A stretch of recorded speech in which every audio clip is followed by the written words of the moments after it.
Moms மேஜிக்கிற்கு உங்களை அன்போடு வரவேற்கிறேன். இன்றைக்கி நம்ம பீஃப் வறுவல் எப்படி பண்ணுறதுங்கிறத பற்றி பார்க்கலாம். க்ளீன் பண்ணி வச்சுருக்கிற பீஃபை குக்கரில் போட்டு வேக வைக்கலாம். 3/4 கிலோ பீஃப் எடுத்துருக்கிறேன். இது கூட செதைச்சி வச்ச இஞ்சி, செதைச்சி வச்ச பூண்டு, 1/2 டீஸ்பூன் மஞ்சள் தூள், அப்புறமா 1 ஸ்பூன் பெப்பர் தூள், மிளகுத்தூள், தேவைக்கேற்ப உப்பு, 1 கப் தண்ணி சேர்த்துக்கலாம். அதை நல்லா மிக்ஸ் பண்ணி விட்டுருவோம். விட்டுட்டு ஒரு 5 விசில் வச்சு வேக வச்சு எடுத்துக்கிடுவோம்.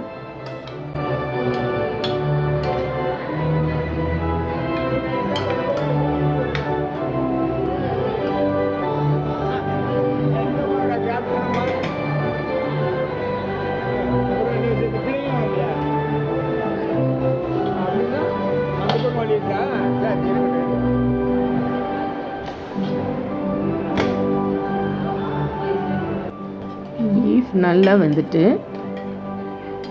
இப்போது கடாயை எடுத்து ஸ்டவ்வில் வச்சுட்டு அதை ஹீட் பண்ணிக்கிடுவோம். ஹீட் பண்ணிவிட்டு 2 ஸ்பூன் தேங்காய் எண்ணெய் சேர்த்துக்கலாம். தேங்காய் எண்ணெய் சூடானோடனே ஸ்லைஸ் பண்ணி வச்சுருக்கிற தேங்காய் ஒரு 1/2 கப்பு சேர்த்துருக்குறேன். தேங்காய் ப்ரௌன் கலர் ஆகிறது வரை வதக்குவோம். இப்போது 5 பச்சை மிளகாய் இதே மாதிரி கட் பண்ணி எடுத்துக்கிடுவோம்.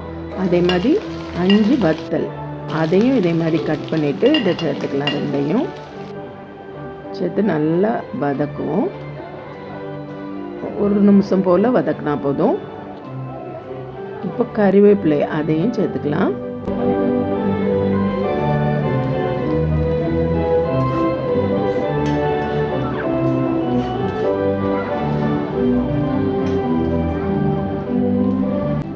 இப்போ கட் பண்ணி வச்சுருக்கிற வெங்காயம் 1 கப் இப்போ சேர்த்துருக்குறேன்.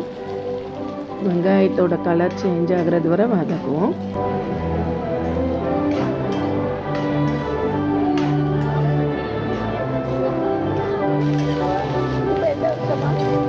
வெங்காயத்தோட கலர் சேஞ்ச் ஆகிட்டு இப்போது வேக வச்ச பீஃப் கறியை சேர்த்துக்கலாம்.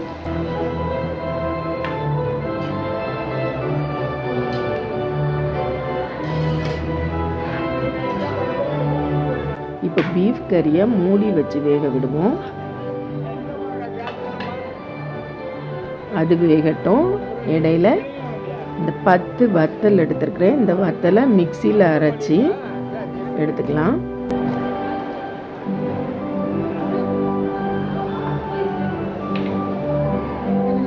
கொரகொரன்னு அரைச்சிக்கணும். அதுக்கப்புறமா கொஞ்சம் தண்ணி ஊற்றி அரைச்சா நல்லா அரைப்பட்டுரும்.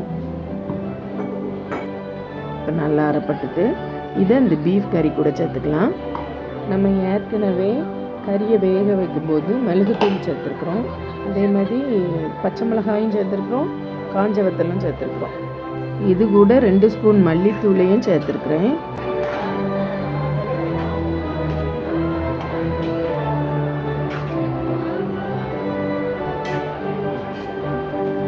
வத்தல் அரைச்ச மிக்ஸி ஜாரை அலசி அதையும் இப்போ சேர்த்துருக்கேன்.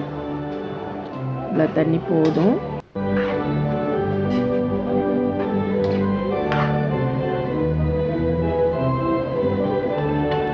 ஒரு 5 நிமிஷம் அப்படியே வேகட்டும்.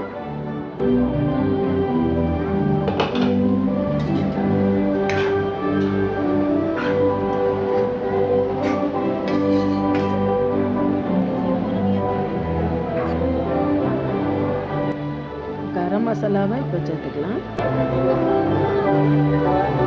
கரம் மசாலா நான் 1 டீஸ்பூன் தான் சேர்த்துருக்குறேன். மசாலா எல்லாம் நல்லா கறி கூட சேர்ந்துட்டு இப்போது 2 டம்ளர் தண்ணியை கொதிக்க வச்சு அதையும் இப்போ சேர்த்துக்கலாம். சேர்த்து நல்லா மிக்ஸ் பண்ணி விடுவோம்.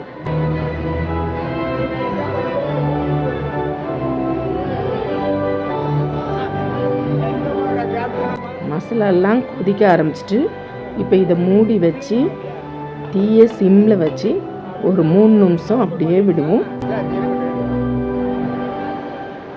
3 நிமிஷத்துக்கு அப்புறமா ஓப்பன் பண்ணிவிட்டு ஒரு தடவை கிண்டி விட்டுடலாம்.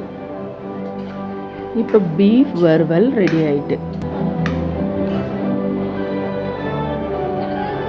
இந்த பீஃப் வறுவல் ரைஸுக்கு பருப்பு குழம்பு வச்சுட்டு சைட் டிஷ்ஷாக வச்சு சாப்பிட்டா ரொம்ப நல்லாயிருக்கும்.